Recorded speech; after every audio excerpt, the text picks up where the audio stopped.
I'm Ratnabhushan, a friend, motivator, and guide to IAS aspirant, international motivational speaker, leadership trainer, CEO, coach, political strategist, and policy advisor. Welcome to ASG. ASG believe in quality, commitment, and success. Keep people off balance and in the dark by never revealing the purpose behind your actions. If they have no clue what you are up to, they cannot prepare a defense. Guide them for enough down the wrong path.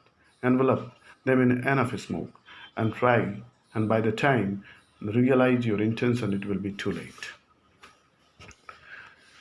The most important news of today's are a counter coalitions of Eurasian power, a counter coalitions of Eurasian power, a counter coalition of Eurasian power. The grouping which works for regional stability and cooperation also provide a platform for member state to discuss their differences.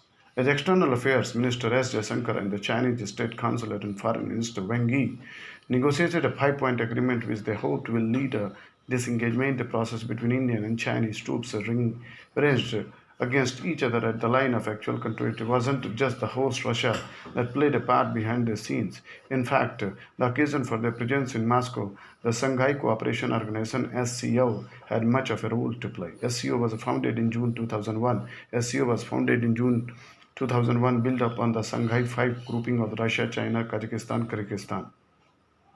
Shanghai Five Group, Russia, China, Kazakhstan, Kyrgyzstan, and Tajikistan, which had come together in the post-Soviet era in 1996 in order to work on the regional security, reductions of border troops, and terrorism. A particular goal.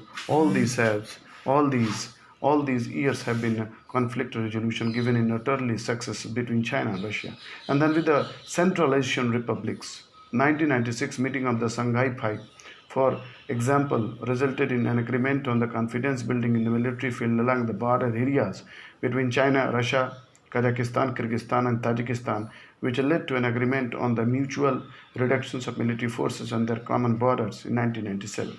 Subsequently, it helped push the Central Asian countries to resolve some of their boundary dispute as well. 2001, Shanghai Five inducted Kazakhstan into the group and named it the SCO, outlining the principles in the charter that promoted what was called Shanghai spirit of cooperation. According to this rule, the organization of the two parent bodies, SCO Secretariat based on Beijing, and the Executive Committee of the Regional Anti-Terrorist Structure based on the Tashkent.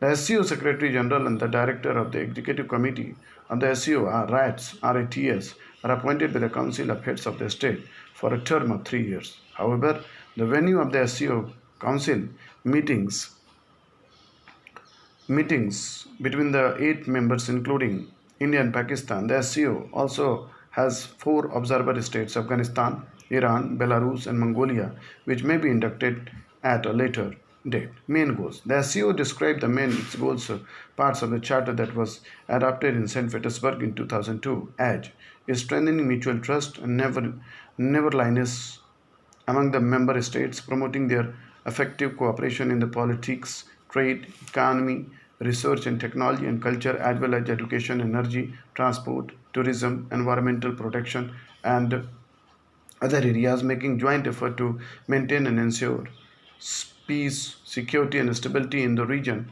and moving towards the establishment of democratic, fair, and rational new international political and economic order.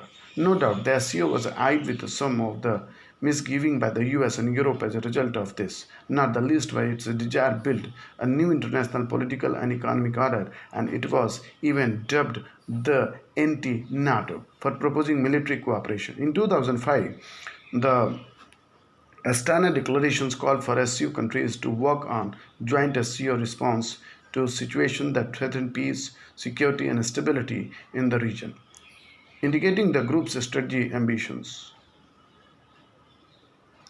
Western and NATO concern were heightened a decade later when they placed heavy sanctions against Russia for its action in Crimea, but China come to its aid, signing 30-year, $400 billion gas pipeline framework agreement. since then held by the personal bond between Russian President Vladimir Putin and Chinese President Xi Jinping. The SCO has become a platform for Eurasian cooperation in region rich energy resources. China's Belt and Road Initiative, which Russia has not part of but supports and is joined by all the members of SCO with the exception of India, and also become a part of SCO declaration. Contradictions. India and Pakistan joined the SCO as observer in 2005 and were admitted as a full members of 2015. Joining the SCO has been seen as one of the Modi government's most significant and puzzling foreign policy choices, as it came at a time that New Delhi was looking more keenly at the West and in particularly at the maritime quadrilateral with the US, Japan and Australia. India has explained its membership in both ostensibly clashing groups as a part of the principle of strategic autonomy and multi-alignment. Other contradictions have also been noted. Since 2014, India and Pakistan have cut all allies, talks and trade with each other, and India has refused to attend the SAARC summit due to tension with Pakistan, but both their leadership has consistently attended all the meetings of SCO's three councils, the heads of state, heads of government, council of foreign minister, as well as other meetings. Despite the fact Despite the fact that India accuses Pakistan for perpetrating cross-border terrorism at every other multilateral forum at the SCO, India-Pakistan armed forces even they take part in military and anti-terrorism exercises together as part of SCO regional and anti-terrorist structure. In addition, two countries are part of the SCO Afghanistan contact group to discuss the course of Afghanistan future. In New Delhi and Islamabad are bitterly divided over bilateral meetings. Through the year, SCO hosts have encouraged members to use the platform to discuss differences on the sidelines. In 2009, India and Pakistan held the first talks after the Mumbai attack on sidelines of SCO summit in Astana, where then Prime Minister Manmohan Singh and the former Pakistan President Asif Ali Zardari met. In 2015, Prime Minister Narendra Modi met the Pakistani PM Nawaz Sharif at the SCO summit in Ufa for a meeting that even resulted in a joint statement. There have been no bilateral meetings between India and Pakistan leaders on the sideline of SCO since then, and both sides have pointedly ignored the other recent years. Although SCO Secretary General has often expressed the hope they will resolve their issues through dialogue, including last year after Pulwama attack. Thus, it should not have come as a surprise that the SCO host Russia encouraged and facilitated meetings between defense ministers of India and China September 4 and foreign ministers of India and China September 10 to discuss the standoff at the LAC that has been violent clashes, killings of soldiers and gunfire exchange for the first time in 45 years. The SCO Charter does not allow the bilateral dispute to take up, but it provides a comfortable platform for building mutual trust, expanding cooperations and finding common ground and eventually creating conditions for dialogue between countries, said Russian Defense Ambassador to India Roman Babuskin in a press conference this week. It remains to be seen whether the Moscow meeting between India and China foreign minister results in a real breakthrough on the ground at the line of actual control, where armies remain entrenched and the PLA has mobilized both troops had been heavy equipment. If it does, that would be a feather in the cap of the SCO, and if it fails to do so, the SCO will no doubt continue to provide other venues for its disputing members to meet, as it seeks to build a continual coalition that is founders hope may one day be as strong as one of the other coalitions that exist to its west and south. More logistics facts on the cards. India is working on the support agreement with Russia, the UK and Vietnam. After concluding a logistics support between India with Japan early this week, India is now working on three such agreements with Russia, UK and Vietnam. Two official sources said the agreement with Russia is expected to be signed in October. Following the agreement with Japan early this week, India now has military logistics agreement with all Quad countries, Australia, Japan and the US, significantly improving interoperabilities as they also operate several common military platforms.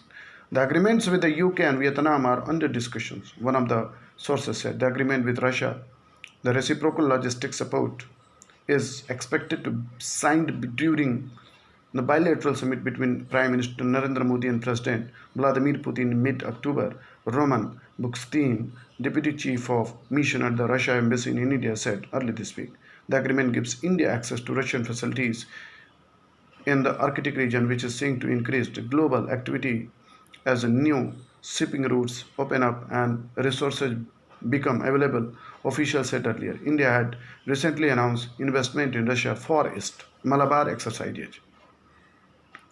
The utility of the agreements will be visible at the next edition of Malabar Trilateral naval exercise scheduled to be held in November, the forces said as a report of the Hindu early.